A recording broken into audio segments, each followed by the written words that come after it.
Last night, the scene at Annie Guthrie's residence completely exploded into absolute chaos. Anyone tracking my socials knows I was blowing up YouTube and TikTok with constant live updates while staking out the property deep into the midnight hours. Word broke that a trio of law enforcement officers suddenly descended upon her property, leaving us scrambling to figure out whether they were local cops or high-level federal agents. The truth clicked when they finally pulled away, exposing the county sheriff insignia prominently plastered across their vehicles. Based on my street-level headcount, those 3 officers locked the entire place down for 3 solid hours. Right after pulling up, they hauled specialized gear straight through the front doors before blinding lights rapidly flooded the windows. Those intense flashes made it glaringly obvious that a massive forensic photography session was underway. Initially, their camera work seemed strictly contained to the outer garage perimeter. Peering through the glass, I watched their flashbulbs systematically trace a path, documenting every single inch of that massive property room by room. They maintained their lockdown indoors for roughly 3 agonizing hours. Stepping back outside, clad in bright blue surgical gloves, the silent trio hopped into their cruisers after an exhausting 3 hours and rolled away without uttering a single syllable. This specific timeline is incredibly suspicious, dropping right after Savannah's highly emotional public plea, where she essentially offered up whatever ransom was necessary to get her mother back home. You have likely watched the viral clip by now, but I actually transcribed her exact phrasing just to catch every single hidden nuance. She explicitly stated they heard the demands loud and clear, desperately pleading for their mother's safe return to share family milestones together. She claimed a massive financial payout was their only path to closure and guaranteed the cash. You must absolutely grasp one crucial fact about Savannah's background before this impending evidence truly clicks into place. We are talking about a brilliant legal mind whose entire career involves flawlessly delivering breaking political news without skipping a beat. She has navigated monumental judicial rulings and international disasters without ever cracking under immense studio pressure. Yet her absolute silence since her mom vanished speaks volume, and it certainly isn't, because her mind is completely blank. The devastating truths and suspicions she harbors must remain entirely locked away until official investigators break the story themselves. Unmasking her heavily guarded knowledge drives this entire investigative breakdown. On the final night of January 2026, the nation witnessed an elite broadcaster morph into a terrified child pleading for her mom. She abandoned America's top-rated morning desk, completely bypassing her massive journalism assignments for the 2026 Milan Games. Swapping bright studio teleprompters for tearful social media clips, she gripped her siblings' hands tightly while desperately begging an unknown abductor to show mercy. She cried out that the entire world was searching everywhere. She swore to her mother that the kids would never stop hunting. Viewers absorbed every ounce of that raw agony and utter hopelessness broadcasted directly onto their screens.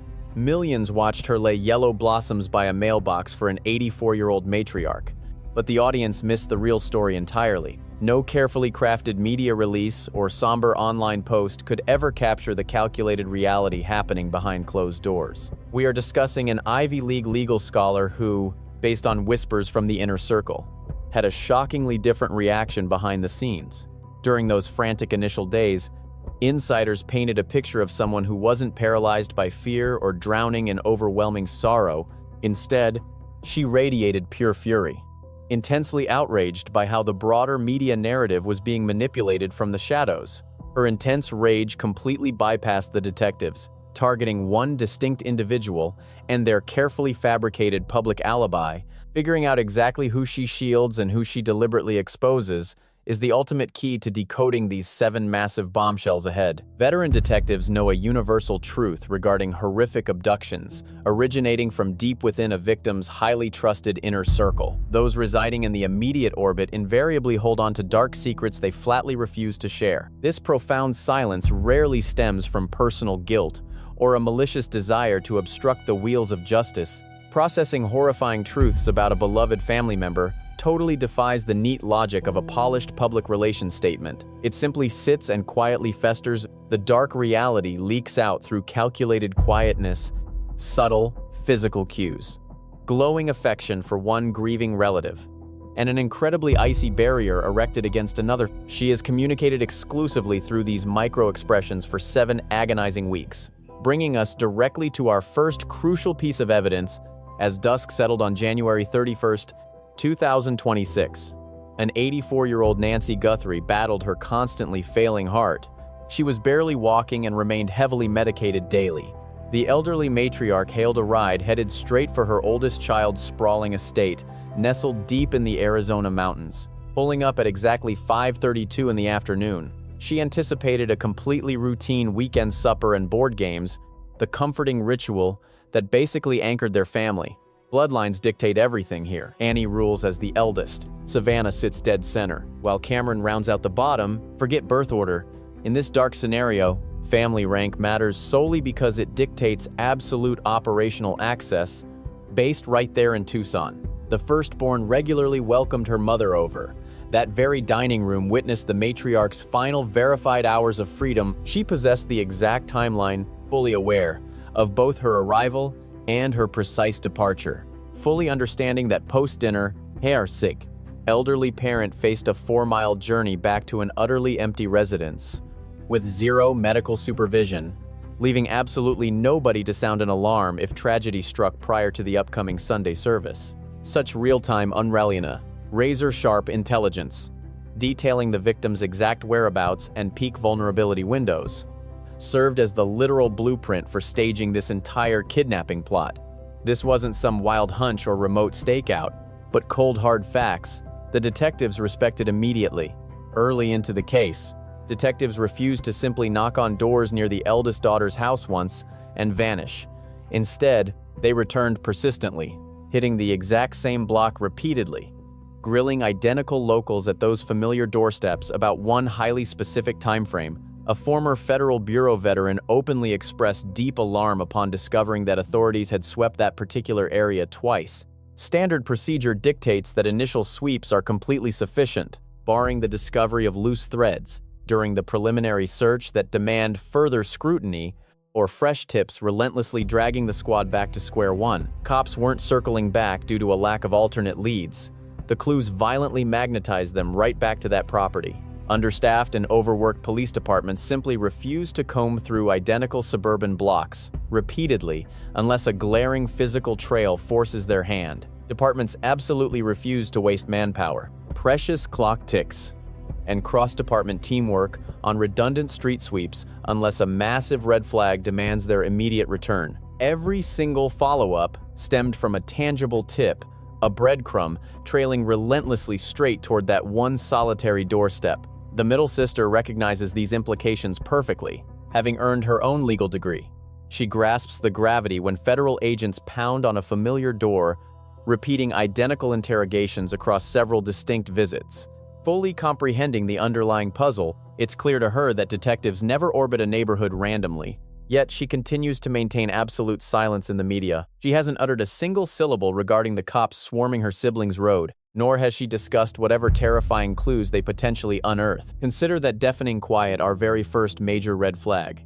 Viewers tracking this investigation from day one, who crave the complete backstory regarding how the husband's ties initially surfaced, should click the video popping up right now. Keep that coverage playing in tandem with this breakdown, since those early puzzle pieces perfectly frame the massive theory we're constructing. Second critical point, let's tackle a massive glaring mystery that has haunted this investigation since day one.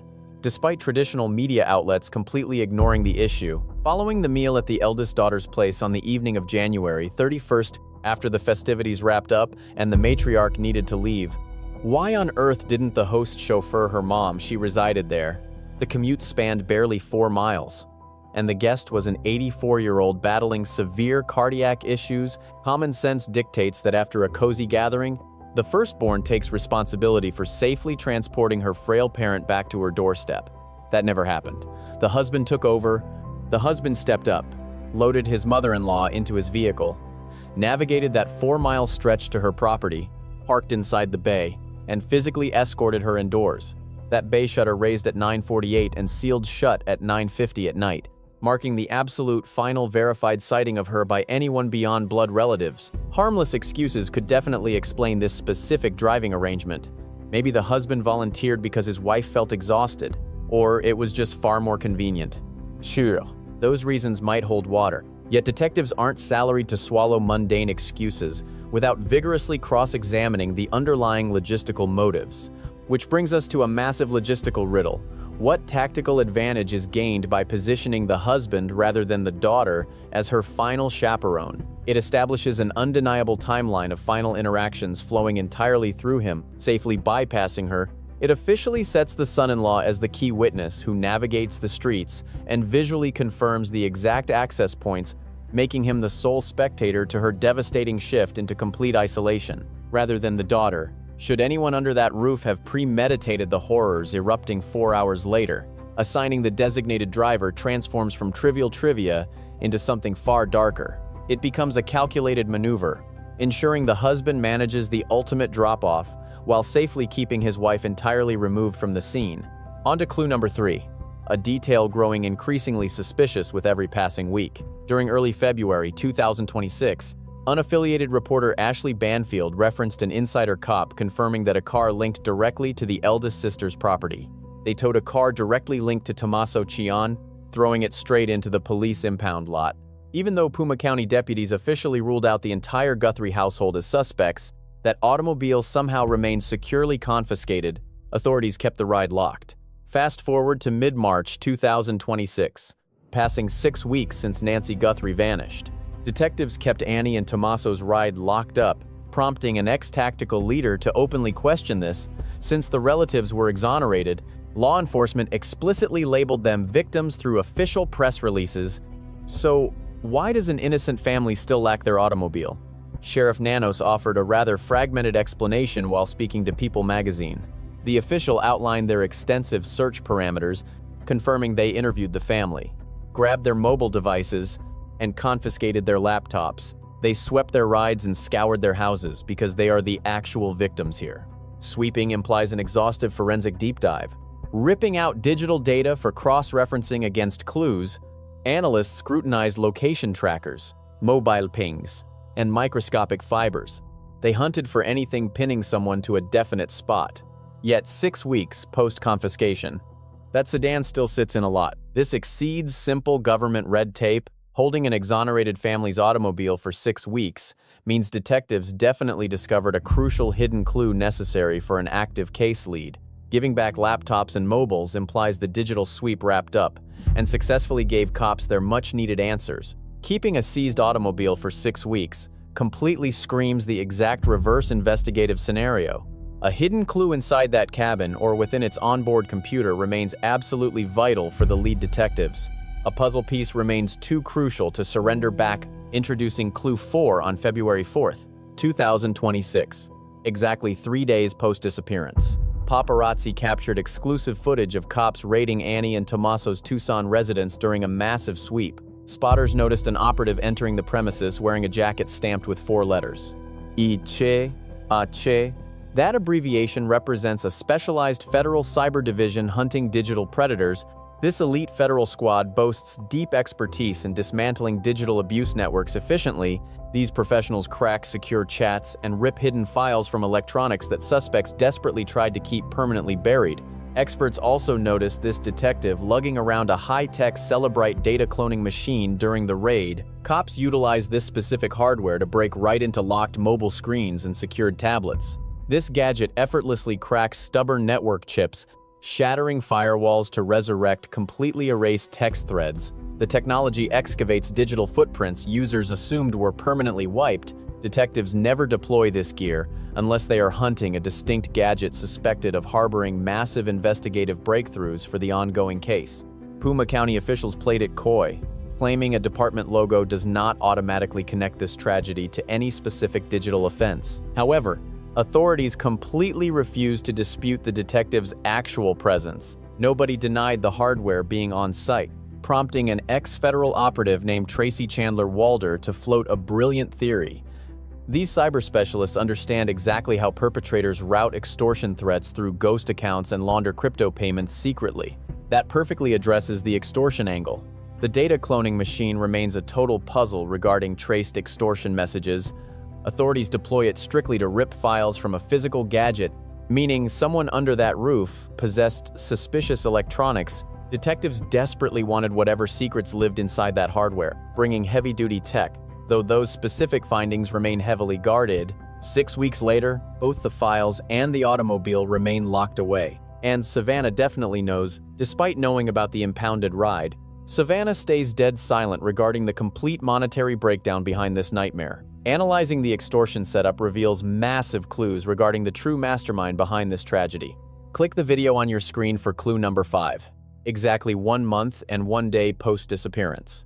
On March 2nd, 2026, Savannah Guthrie finally returned to Tucson. The grieving woman lingered quietly near her parents' tragic makeshift shrine. Bright petals, heartfelt letters, and flickering flames showcased the neighborhood's sorrow. While Annie and her spouse closely accompanied her, Tommaso Cian stood alongside the sisters, creating a powerful tribute visual that absolutely destroyed any official public relations. Spin. Veteran litigator Nancy Grace built a massive legacy by dissecting traumatized relatives, desperately navigating sheer hell. Let me tell you, analyzing that clip at the Variety True Crime Summit in Austin, Texas, led to a bombshell realization. Seeing Savannah wrap an arm around Tommaso proved one thing: she completely cleared him of any involvement in her mother's disappearance. Nancy Grace's take is absolutely spot on, especially when Savannah literally pulled Tommaso right in. Fully aware of the global audience, she openly displayed genuine affection, prompting Nancy Grace to declare, "Tommaso is definitely not a suspect." Yet that analysis left one massive, glaring question, completely unanswered if she trusts him. Who exactly is she looking at? Pay close attention to her cold shoulder, because the entire body language dynamic within that trio reveals a chilling underlying truth. Notice how she positions herself away from the sibling whose vehicle remains impounded, and whose street constantly swarms with federal agents. That same sibling hosted the final meal before Nancy Guthrie vanished without a trace. Picture 2 siblings enduring 31 agonizing days, side by side at their mother's emotional tribute, yet the physical distance separating them screams volumes. They are clearly not sharing the exact same flavor of heartbreak. It totally lacks the vibe of 2 innocent children mourning together, especially since Savannah only chooses to comfort one specific person. The other gets handled. As a media-savvy Harvard law grad, she understands optic strategy perfectly, meaning she intentionally engineered that awkward divide for the press. Every move Savannah Guthrie made after February 1st was flawlessly calculated. Not a single thing was random, including every word. Each video and press conference is a masterclass in controlled messaging. Orchestrated by top-tier lawyers and seasoned police consultants, that memorial service was definitely not some intimate grieving session that the paparazzi just stumbled upon. It served as a massive PR statement, perfectly choreographed by Savannah to broadcast a very specific "S'il message." Go ahead and type the word "found" in the chat below if you are praying for Nancy's safe return. Engaging with the algorithm helps spread awareness, which brings us straight into the crucial clue of detail. Number 6. That disguised intruder caught on Nancy Guthrie's front porch camera wasn't just winging it or flying completely blind. Detectives reviewing the file all agree this hit was incredibly precise, meticulously mapped out, and fueled by hard inside intel. Ex-Federal Bureau of Investigation agent Brianna Fox noted how the creep essentially strolled up to the porch with total ownership. Even former FBI Deputy Director Andrew McCabe pointed out that the guy lacked any real sneaky or nervous energy. He definitely wasn't moving like a rookie, terrified of getting busted. The guy swaggered in because he had completely calculated his odds and was fully aware of the surveillance setup. After failing to smash the tech, he coolly grabbed some leaves from a nearby planter to block the view. Sure, he forgot his toolkit and had to MacGyver a solution, but he absolutely knew the victim was completely isolated. The attacker brought 0 contingency plans for guests, nurses, or pets, arriving purely to grab one person without any interruptions. He was briefed on the heart device, leaving Nancy's smartwatch, mobile device, and critical prescriptions untouched was no accident. It was a brutal, calculated choice. The mastermind grasped that her tracker connected directly to the cell, turning those abandoned pills into a literal ticking clock. Her monitor died at exactly 2:28 a.m., proving the killer deeply studied her habits beyond just January 31st. He cracked her weekend agenda, pinpointing when she commuted, and exactly when those big group meals went down. That specific vulnerability window leads perfectly into the wildest, most crucial update we've seen in the entire investigation. Federal authorities are currently hyper-focused on both January 11th and January 24th as critical timelines for their hunt. Locals mentioned to reporters that detectives desperately hunted for neighborhood ring camera clips from those exact 2 weekends. We are talking about 8 days pre-kidnapping, plus another 3 weeks prior, which perfectly aligns with their weekly supper schedule that happens to be the exact same day of the week the kidnappers finally struck a stalker stalked their weekends, memorizing an intimate schedule that only inner circle friends or close relatives could possibly access. You couldn't find her rideshare habits or Annie's dinner menus posted on Facebook or splashed across any local newspaper. That sensitive data was strictly offline family business, and the absolute last place it was discussed was right inside Annie's dining room. Every single crumb of the intruder's intel points directly back to her siblings' property. The entire evidence trail dead ends at that front door, bringing us to clue number 7 on February 7th, 2026. Exactly a week into the disappearance, the anchor flanked herself between her siblings, Annie and Cameron, for an interview. She stared down the lens and kicked off the press conference with a massive, cryptic bombshell. The media totally ignored. "We caught your signal, and we completely comprehended." An absolutely chilling 8-word response delivered by a Harvard-educated attorney. According to ex-CIA operative Tracy Walder, she recited this highly choreographed public statement directly under the watchful eye of police consultants. Those specific 8 words were meticulously crafted during an intensely stressful crisis by top-tier legal and forensic experts. Notice how deliberately they phrased that exact confirmation. They basically confirmed that an exclusive dispatch landed in the laps of designated individuals, and those exact targets are now publicly validating its arrival. Why is this detail so crucial? Because just 3 days prior, on February 4th, ex-FBI Chief Andrew McCabe reviewed their initial press conference and deduced it was merely a desperate plea to open a dialogue with silent captors. His professional assessment on February 4th suggested the relatives lacked any genuine, verifiable contact from the perpetrators holding their mom. Fast forward exactly 3 days, and Savannah proclaimed, "We caught your signal." Something definitively dropped. Another letter secretly landed at Tucson Broadcast Network Cole on February 7th. The local broadcast chief revealed this document held highly classified information, strategically dropped by the culprit to verify their authenticity. This document fundamentally contrasted with the initial letter, entirely abandoning any requests for financial compensation.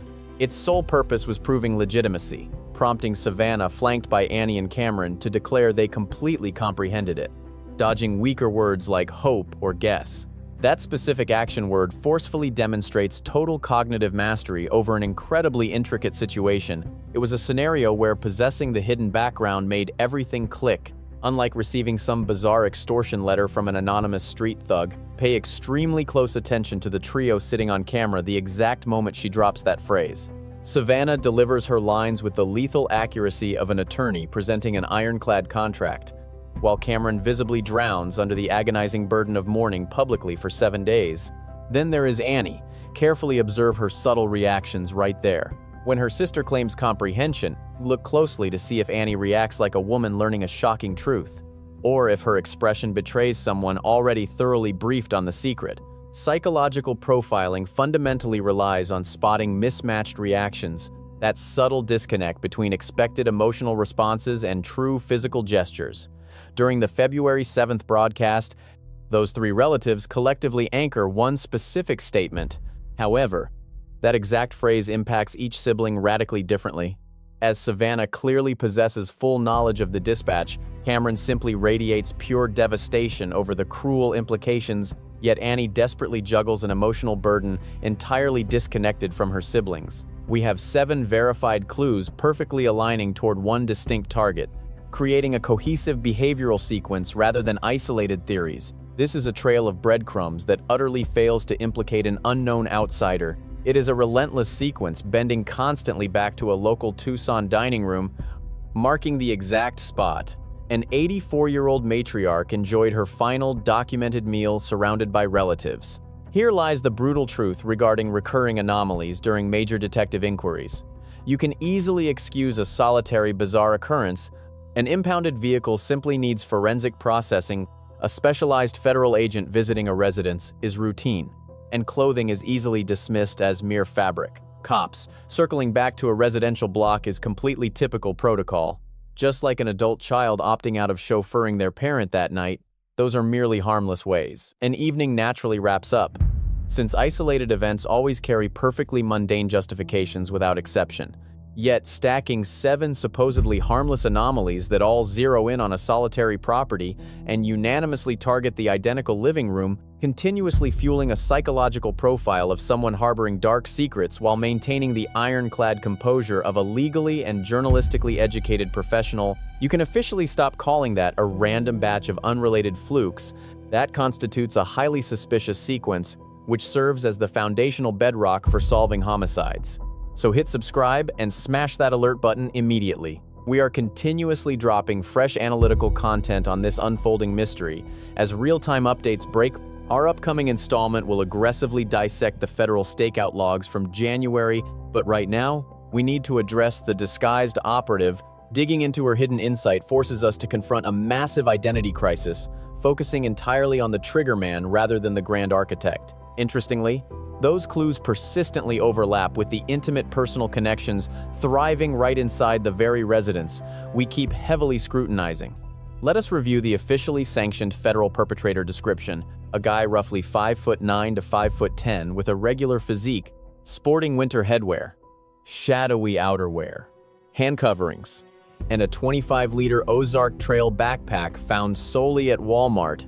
Detectives actively partnered with the corporate chain to track the purchase, alongside a notably awkward, improperly mounted sidearm setup. Ex-federal oversight specialist Steve Moore pointed out a glaring mismatch between the firearm and its carrying case. They shoved a tiny, easily concealable self-loading weapon straight into a leather rig specifically manufactured for massive, heavy-duty revolvers. Veteran murder investigator Dale Lundberg labeled that mismatched weapon pouch as arguably the weirdest forensic anomaly he ever witnessed. He emphasized that hardcore tactical shooters and active-duty patrolmen represent the absolute only demographics habitually utilizing formal weapon holsters. Forget the typical mobster or seasoned felon. Picture a guy who packs heat strictly for show, wearing his weapon as a fashion accessory to broadcast his ego. Now, drop that exact character straight into the daily lives of Annie and Tommaso Cioni. Tommaso fronts a Tucson-based Americana rock group known as Early Black, while his rhythmic partner, Dominic Evans, spends his days shaping minds as a local grade school teacher. A fit, bearded Tucson local sharing the exact same musical act in town, alongside a long working history with the guy whose vehicle dropped Nancy Guthrie off right before she vanished forever. Once federal agents dropped that porch camera video, online sleuths quickly pegged Evans as a dead ringer for the shadowy figure. Before the day ended, Evans gave an exclusive to the New York Times, acknowledging a 40-minute sit-down with local and federal detectives, claiming he never left his house when Nancy vanished. The musician expressed total shock, feeling as though his identity got completely hijacked. Authorities never officially accused him or filed charges. Yet agents still questioned this local artist simply due to his striking resemblance to the culprit. This guy overlaps completely. They share a group, a hometown, and a long history together. Plus, Tommaso happens to be married to the host of Nancy Guthrie's final meal. Assuming Savannah firmly rejects the idea of Tommaso orchestrating this, which her Vigil actions clearly imply, the focus shifts completely away from proving his innocence, forcing us to ask whether an insider exploited their access to execute this scheme, meaning an individual constantly circling the daily orbit of Annie and Tommaso's busy household, a close buddy, a fellow musician, or anybody hanging backstage and attending their parties, simply gathered enough intimate intel about Nancy Guthrie to effectively draw up a master plan. This targeted inquiry remains the core focus, driving federal investigators to systematically dig outward from the inner circle. Instead of blindly guessing random suspects out in the wild, they are probing deeply into the family's established connections to see who could easily harvest the very details the disguised attacker obviously possessed. You will not find that answer sitting neatly inside federal records, because the truth hides within one distinct group residing in one particular town. This exact crowd constantly overlaps with Early Black, the wider Tucson musical landscape, and the private residence of Annie and Tommaso Cioni. That disguised attacker originated locally, armed with secrets exclusively known by those running tightly with this specific family. Detectives continually find themselves drawn right back to this exact block, this very home, along with the interwoven friendships anchoring it, not due to a lack of alternative leads, but because every single path circles directly back here. Currently, we should examine the tangible evidence gathered since the 1st of February. Starting with the biological samples found inside Nancy Guthrie's residence, those traces matched neither the victim nor her regular guests. And even running it against the 19 million files within CODIS came back totally empty. Whoever left it lacks any violent arrest history and remains completely undocumented within federal archives. Federal agents pivoted immediately toward advanced genealogical tracking methods, mirroring the exact strategy that finally nabbed the Golden State Killer after traditional policing failed. They take fragmented biological codes, plug them into consumer heritage sites to locate distant cousins, and trace those familial branches down to the actual suspect. An existing rap sheet is entirely unnecessary. That search continues at this very moment, and once it finally flags a legitimate suspect, quickly shrinking the pool from millions down to just one face, the mission shifts from identifying the culprit to crafting an absolutely bulletproof courtroom prosecution. Just think about the sheer amount of insight this isolated biological clue provides detectives regarding their hidden adversary.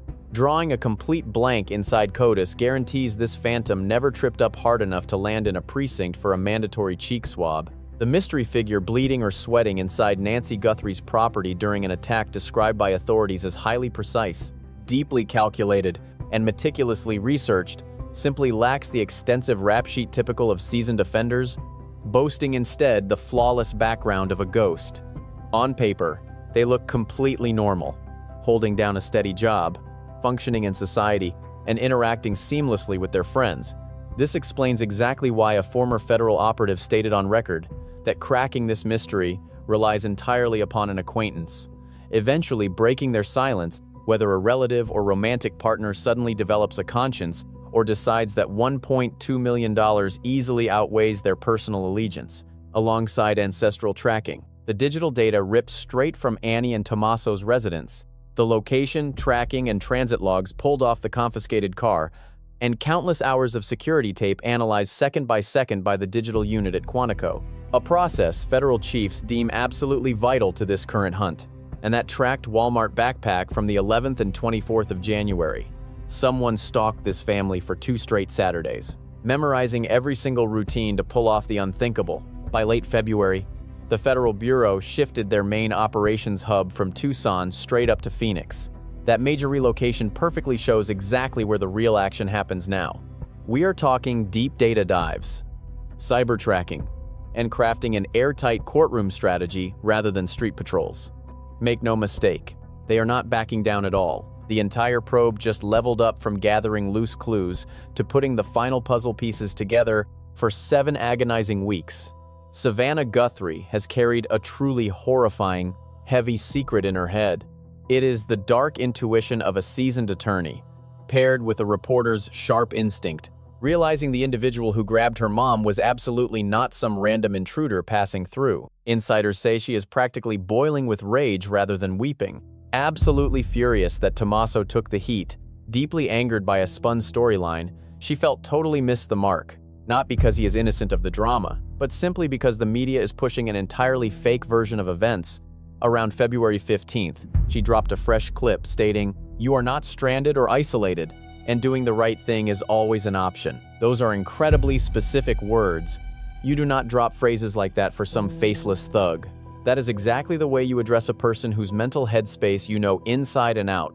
You only talk like that when you truly grasp their loneliness, understanding their identity, and the exact triggers that push them over the edge. Claiming it is never too late to fix things is hardly a shout into the void. That is a direct line to a soul you genuinely think can be saved. Just imagine the heavy emotional toll it requires to utter those exact words and truly mean every single syllable. Staring down a lens to tell the individual who vanished your mom that they still have a chance, that they can still turn things around. A phrase like that only logically tracks if you are dead certain the listener actually has a working moral compass left. You have to possess solid proof that their inner goodness can still be sparked. Random drifters simply do not get that kind of grace.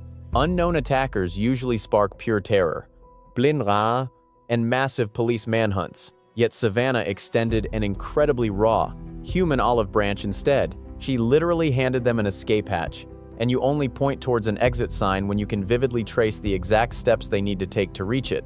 Savannah picked her vocabulary intentionally, trusting it would resonate deeply with a very specific listener, a person whose ties to this awful act intersect heavily with her own personal circles.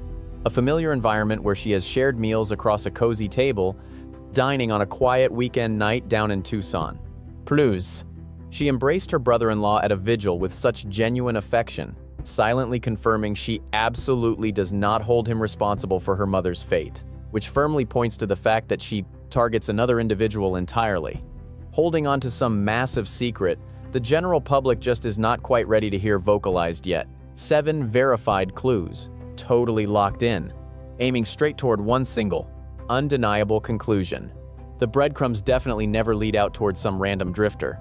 Instead, the trail loops right back to the exact dining room where an 84-year-old matriarch enjoyed her final documented meal surrounded by relatives. This story is more than just a crime, it is a powerful reminder of how fragile safety can be. Even within the spaces we trust the most, we often imagine danger as something distant, something that comes from strangers in the dark.